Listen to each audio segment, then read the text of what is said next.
खरी ताकद अधीनतेमध्ये असते, जी एखाद्याला आपले जीवन देवावरील विश्वास आणि भक्तीद्वारे स्वतःच्या पलीकडे काहीतरी समर्पित करण्याची परवानगी देते. काय देवाधीन असलेले समर्पित जीवन आपण जगू इच्छिता?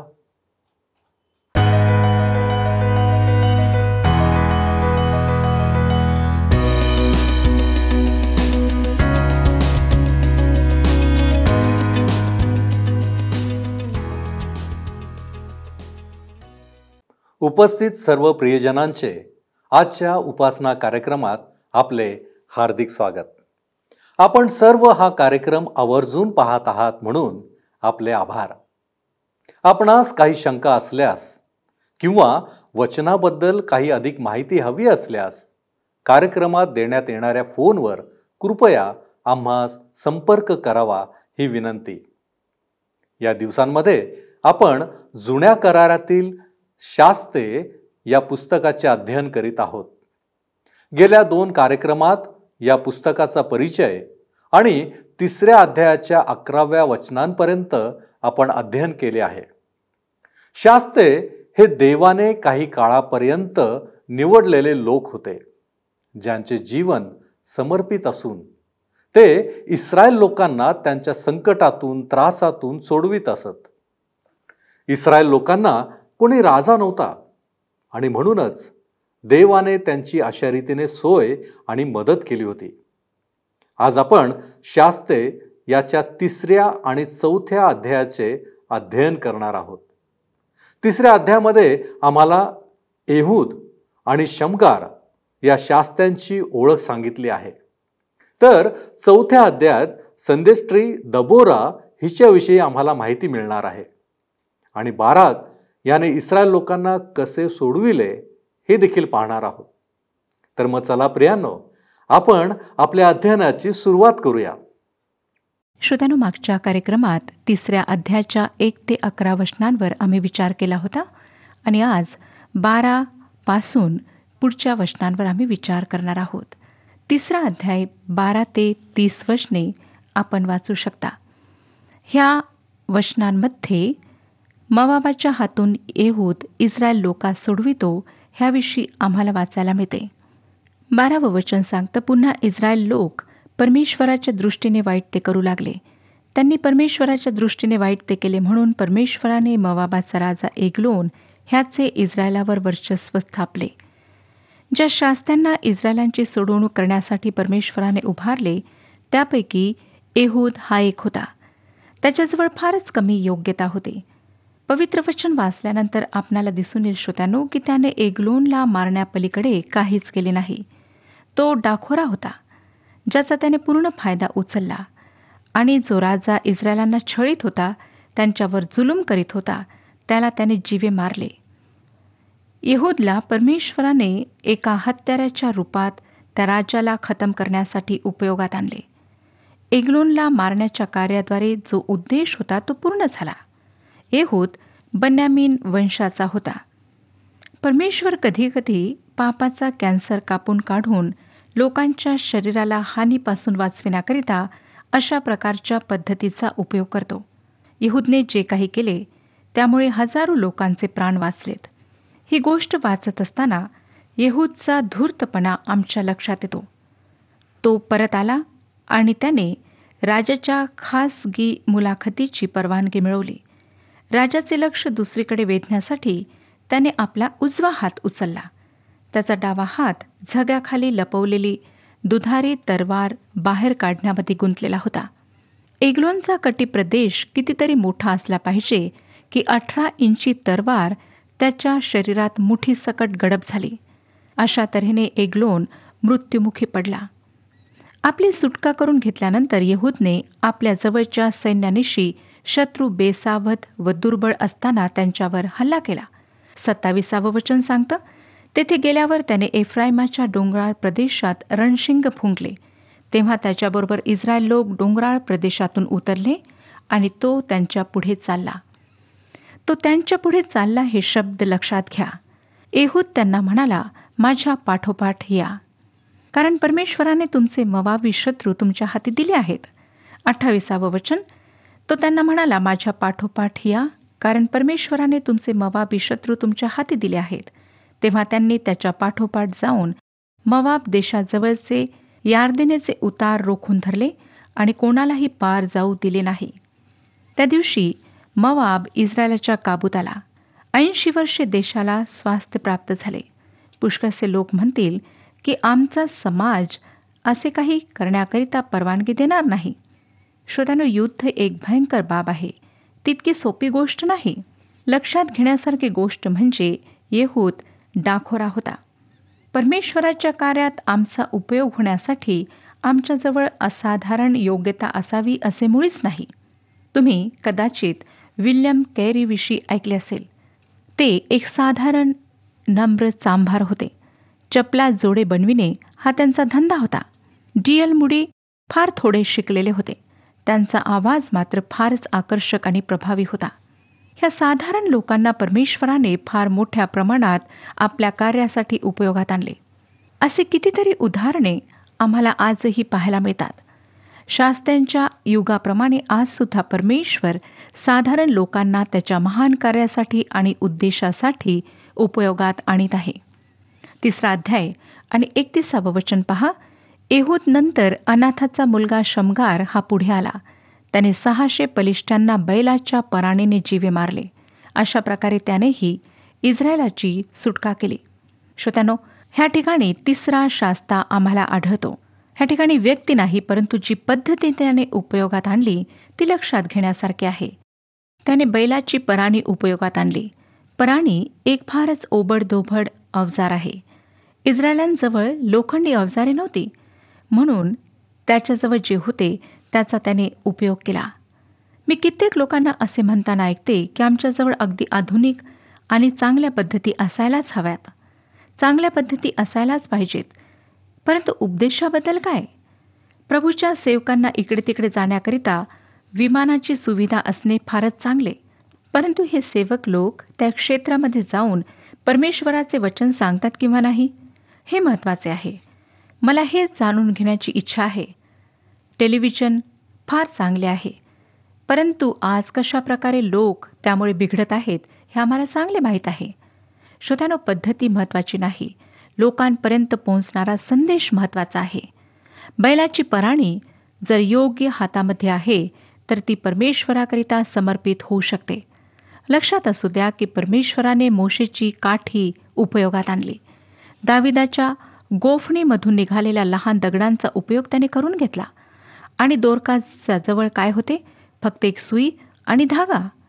तो लहान मुलगा, त्याच्याजवळ 5 भाकरी आणि 2 मासळ्या होत्या.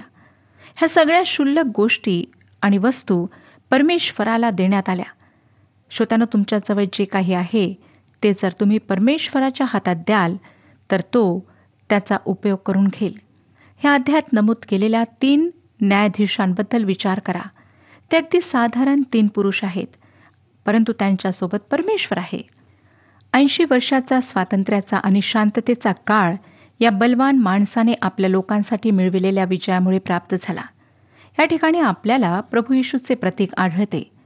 प्रभू येशू खरोखरीच बलवान पुरुष होता. त्याने एकट्यानेच तुमची आणि माझी पापे आणि गुलामगिरी यांच्याशी सामना केला. माझ्या मागे या असे सांगून आपल्यापुढे चालणारा केवळ तोच आहे. तो प्रत्येकाची पापाच्या दास्यातून सुटका करतो. आम्हा सर्वांना मुक्ती देणारा केवळ तोच एक आहे. येहूदच्या गोष्टीवरून आपल्याला अनेक महत्त्वाचे धडे शिकता येण्यासारखे आहेत. पहिला धडा म्हणजे त्याने त्रासाचे मूळ कसे अचूकपणे शोधून काढले आणि ते समूळ नष्ट केले. या वस्तुस्थितीकडे आम्ही लक्ष पुरवणे. या 3 शत्रूंचे सामर्थ्य नष्ट करण्याचा प्रयत्न करण्यासाठी त्याला मोठे सैन्य उभारता आले असते आणि शत्रूंशी दीर्घकाळ लढाई करता आली असती. परंतु अशा प्रकारची योजना वेळ, वित्त आणि जीवितहानी या संबंधाने महागात पडली असती. तेव्हा असे करण्याऐवजी तो सरळ मुळाकडे, सिंहासनावर बसलेल्या त्या माणसाकडे गेला आणि त्याचा वध करून त्याने आपल्या लोकांना मुक्त केले. श्रोत्यानो, पुष्कळदा रोगाच्या मुळावर हल्ला करण्याऐवजी आपण त्या रोगाच्या लक्षणांवरच हल्ला करतो. मानसिक आध्यात्मिक रोगमुक्ती मिळविण्याच्या कसरती करतो. आपण नवी पुस्तके वाचतो, नवे अनुभव शोधतो, दुसऱ्या मंडळात जातो, पंथ बदलतो. आपला हा सारा खटाटोप उत्तर शोधण्यासाठीच असतो ना? पुष्कदा आपली खरी समस्या सिंहासनारूढ पुरुष ही असते. जुना मूळ स्वभाव मी ख्रिस्ताला समर्पित न केलेल्या आपल्या अंतकरणातील कप्प्यांचाच हळूहळू मोठा शत्रू झाला असून त्याने आपल्याला काबीज केले आहे. यहूदच्या काळातही अशी स्थिती झाली होती. तुमच्या जीवनाच्या सिंहासनावर आज कोण आरूढ आहे? हा एक मोठा प्रश्न आहे. ख्रिस्त आपल्या जीवनाचा प्रभू आणि राजा असेल आणि आपण आपली अंतकरणे सर्वस्वी त्याला समर्पित केलेली असतील तर कोणत्याही परिस्थितीत आपल्याला त्याची शांती आणि त्याचे सामर्थ्य ह्यांचा अनुभव आल्यावाचून राहणार नाही. आपण आपल्या शत्रूचा मूळ स्वभाव याच्या अधीन झालो असलो, देहाच्या आणि मनाच्या इच्छांना आपल्यावर राज्य करू देऊ लागलो असलो तर एग्लोन त्याच्या सर्व भयानक स्वरूपात आपल्या जीवनाच्या सिंहासनावर आरूढ झाला आहे हे निश्चित. याला एकच परिणामकारक उत्तर आहे आणि ते म्हणजे ही सर्व परिस्थिती आपण प्रभू येशूलाच हाताळू द्यावी. त्याकरिता मीपणाला आम्ही मेले पाहिजे. गलतीकरास पत्र 2 अध्याय आणि 20 वचनामध्ये पॉल आपल्या मनोवृत्तीचे वर्णन करताना म्हणतो, मी ख्रिस्ताबरोबर वधस्तंभावर खेळलेला आहे आणि ह्यापुढे मी जगतो असे नाही तर ख्रिस्त माझ्या ठायी जगतो. आणि आता देहामध्ये जे माझे जीवित आहे ते देवाच्या पुत्रावरील विश्वासाच्या योगाने आहे. त्याने माझ्यावर प्रीती केली व स्वतःला माझ्याकरिता दिले. श्रोत्यानो, काय ह्या ख्रिस्तावर आपण विश्वास ठेवला आहे? जर नाही तर आज आपणाकरिता संधी आहे.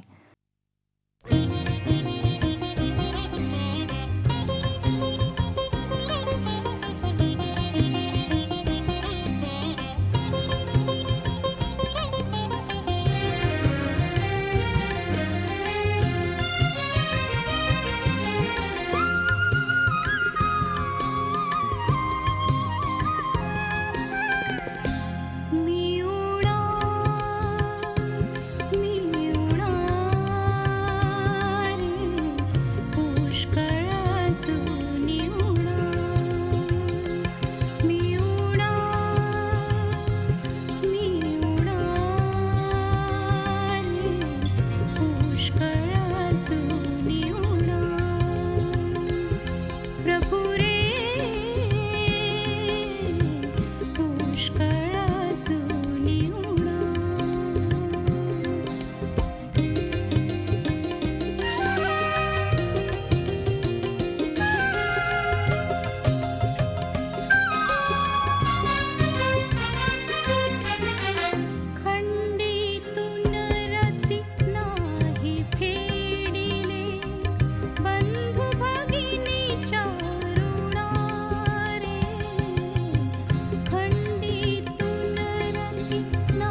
आता आपण 4था अध्याय पाहणार आहोत.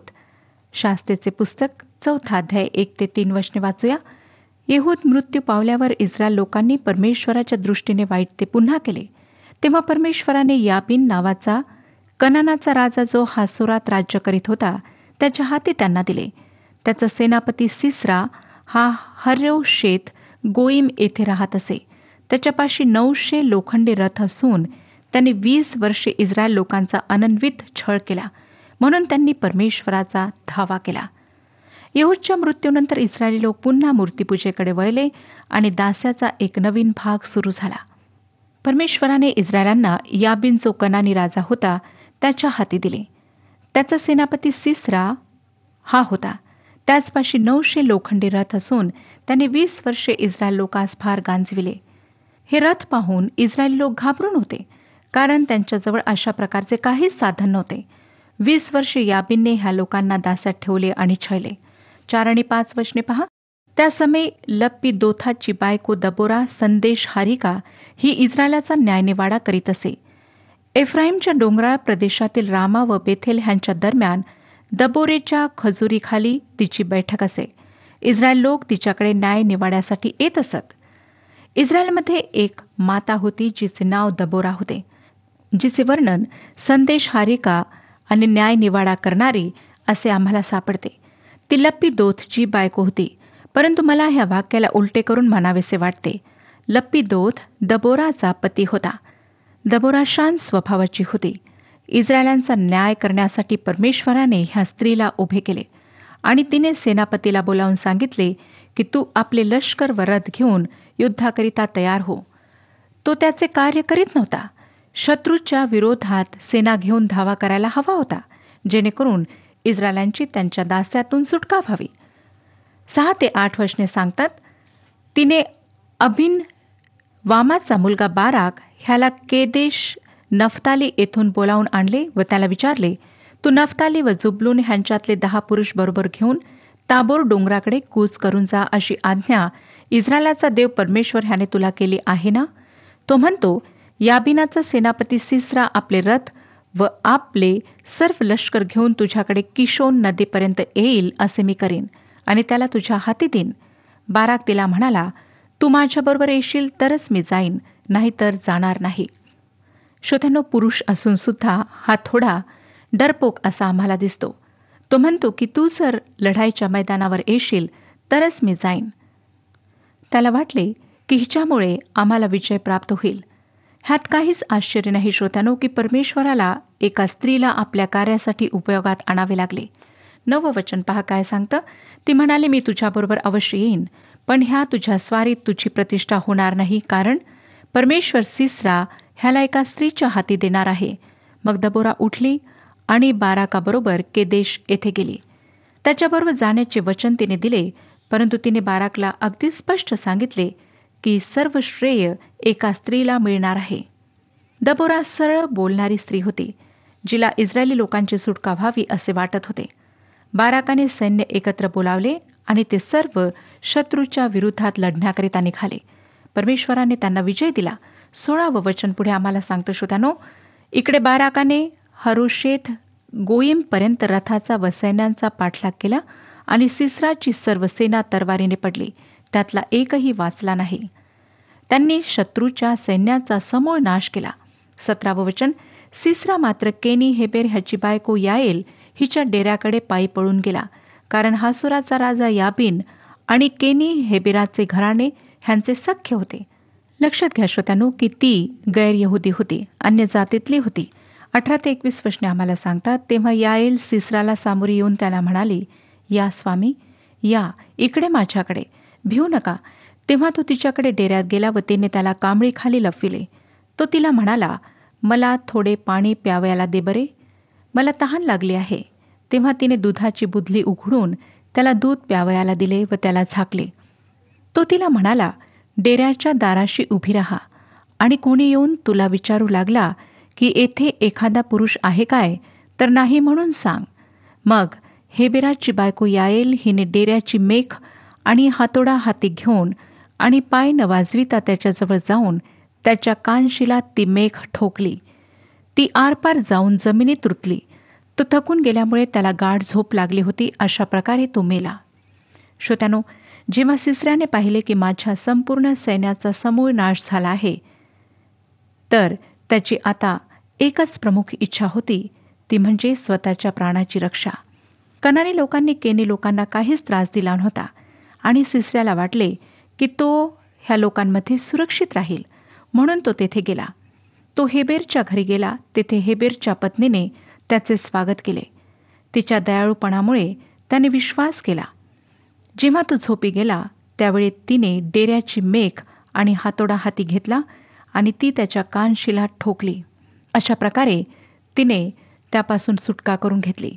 ह्यामुळे इस्रायलांना फार विसावा मिळाला. श्रोत्यानो, दबोरेचे व्यक्तिमत्व किती जबरदस्त आहे. ती कितीतरी बाबतीत असामान्य आहे.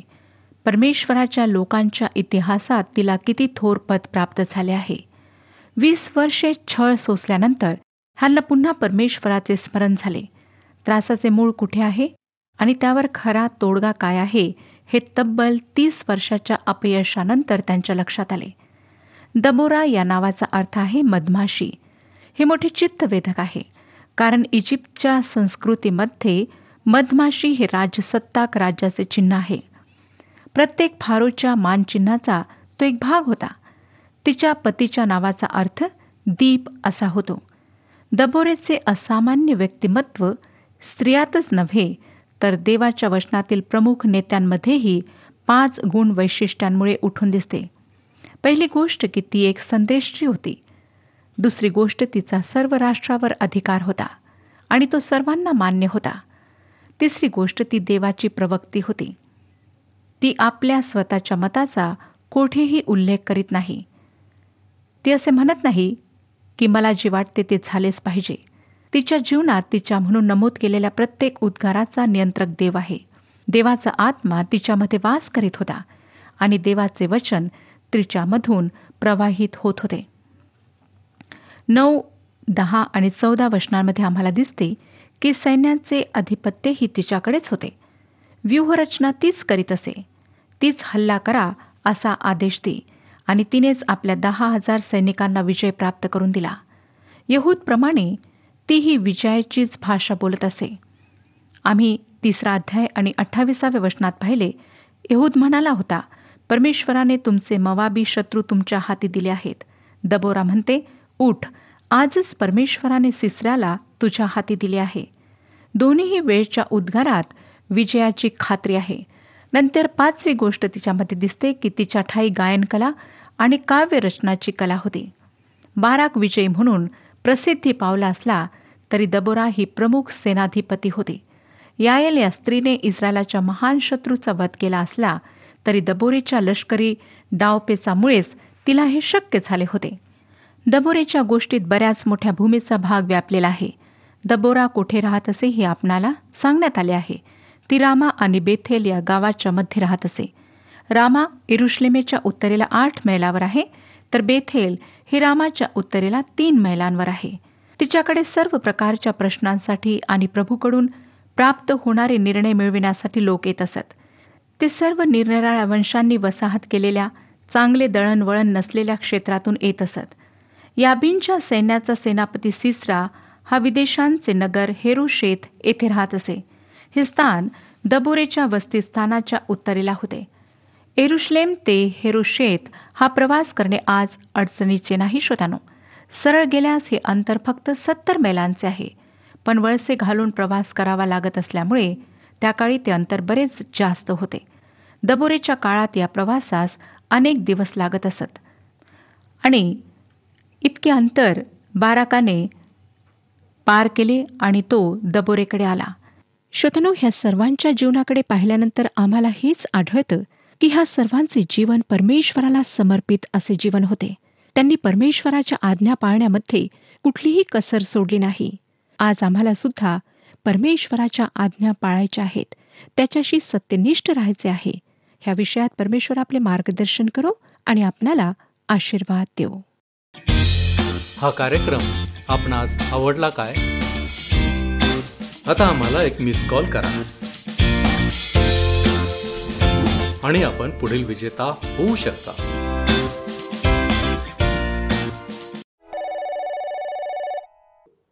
प्रियानो, आज आपण 3 शास्त्यांविषयी माहिती घेतली आहे. तसेच संदेष्ट्री दबोरा हिच्याविषयी शिकलो आहोत. तिचे 5 गुणवैशिष्ट्ये पाहिली आहेत. यामधून आपण काय शिकलो आहोत? जेव्हा आमचे जीवन देवाला समर्पित असते आणि जेव्हा आम्ही देवाच्या आज्ञांचे पालन करतो, तेव्हा देव आमचा उपयोग करून घेतो. आम्ही हे कधीही विसरू नये की देव साधारण लोकांचा उपयोग त्याच्या महान कार्यासाठी आणि उद्देशासाठी करून घेतो.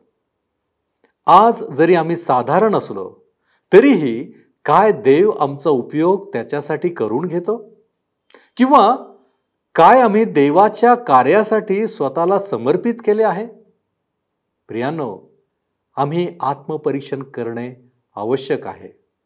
देव करो आणि आपणाला या विषयात अधिक मार्गदर्शन आणि सहाय्य मिळो. आपण प्रार्थना करू. आमच्यावरती कृपा करणाऱ्या आमच्या महान प्रेमळ परमेश्वरा, पुन्हा एक वार तू आम्हाला संधी दिलीस की तुझ्या वचनांचं आम्ही मनन करावं आणि आम्ही समर्पित जीवन जगण्याचा प्रयत्न करावा. होय प्रभूजी, आम्ही पाहतो तुझ्या वचनांमध्ये की तुझे सेवक वर्ग हे समर्पित जीवन जगणारे होते आणि म्हणूनच त्यांच्याद्वारे तू महान कार्य करून घेतलंस. आज आम्ही तुझी लेकरं या नात्याने या पृथ्वीवरती आम्ही जगत असताना आम्हाला देखील समर्पित जीवन जगण्यासाठी बापा तू सहाय्य कर. प्रभू परमेश्वर दे बापा, हे जीवन आम्हाला दान मिळालेलं आहे आणि म्हणून प्रभूजी या जीवनाचा आम्ही योग्य उपयोग करावा यासाठी तू आम्हाला सहाय्य कर.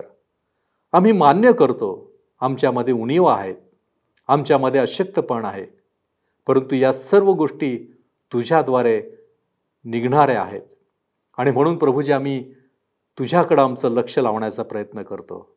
आम्हाला अधिक ख्रिस्त केंद्रित होण्यासाठी तू आम्हाला सहाय्य कर. तारणारा प्रभू येशू ख्रिस्त याच्या गोड आणि गौरवी नावात ही प्रार्थना विनंती करतो म्हणून तू ऐक. आमेन. प्रभूची प्रीती आपणा प्रत्येकामध्ये वाढून विपुल होवो.